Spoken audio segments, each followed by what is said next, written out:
କଥାରେ ଅଛି, ପାବନ ବଜାର ତେପନ ଗଳି ନଗରଟେ ନାହିଁ କଟକ ଭଳି। କେଶରୀ ବଂଶର ରାଜା ନୃପକେଶରୀଙ୍କ ଦ୍ୱାରା 999 ଖ୍ରୀଷ୍ଟାବ୍ଦରେ ପ୍ରତିଷ୍ଠା ହୋଇଥିବା ଏ ସହର। ଏଠାରେ ମାଟି କଥା କୁହେ, ପାଣି ଓ ପବନରେ ଭରି ରହିଛି 1000 ବର୍ଷର ବାସ୍ନା।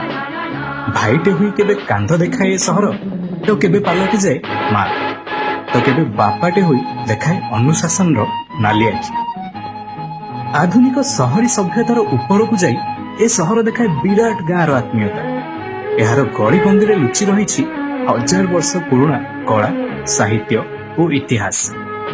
ଏବେ ରୂପାନ୍ତରଣର ସ୍ପର୍ଶରେ ଝଲସୁଛି ଆମ ରୌପ୍ୟ ନଗରୀ।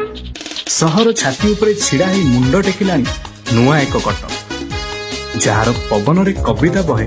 ଆଉ କଣ ବା ମୁଁ ତା ବିଷୟରେ କହିବି। যা যাবর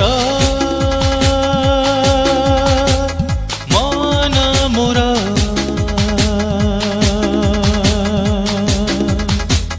সীমাহীন